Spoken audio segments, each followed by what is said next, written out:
Когато сте слаби, страдате и сте безпомощни, знаете ли как да се молите?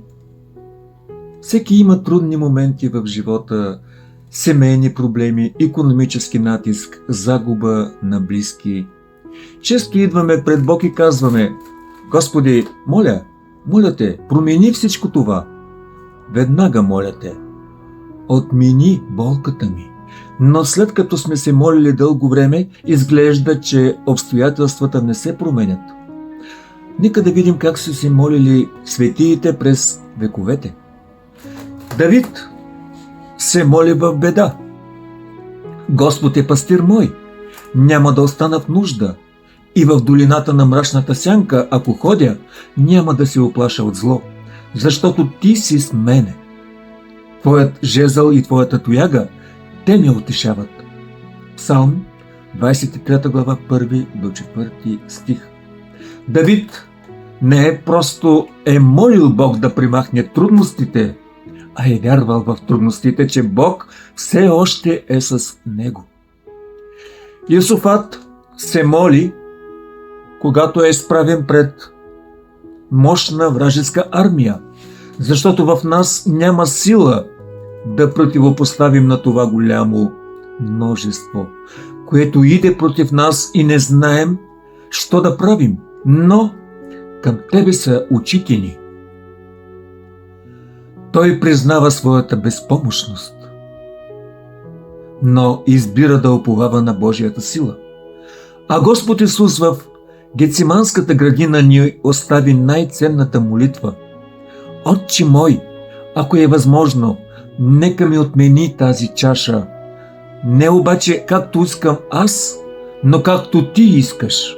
Матей 26 глава 39 стих. Това е най-важната тайна на молитвата. Истинската молитва не е просто да молим Бог да промени обстоятелствата, а да сме готови да поверим в Божиите ръце, вярвайки, че Божията уредба е най-добрата и Божията воля е винаги най-добрата.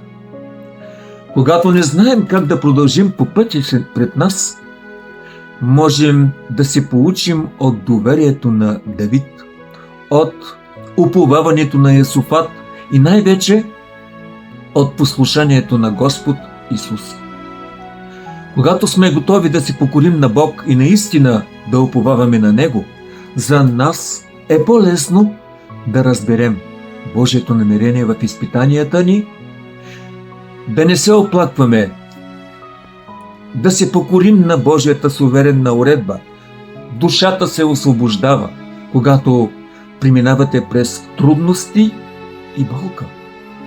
Каква е първопричината ви реакция да си молите Бог да промени обстоятелствата или да се молите Бог да ви даде сила да се изправите пред тях? Може би някои не разбират защо Бог позволява трудностите да го връхлетят. Нека тези думи му помогнат да види, че Божията воля е по-висока от човешките мисли и че Той винаги води живота на човека.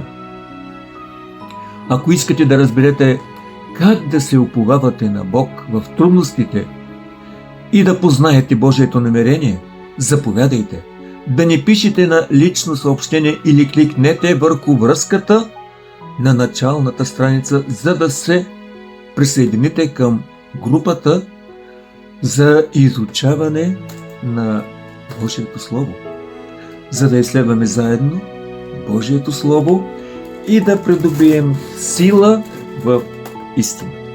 Амин.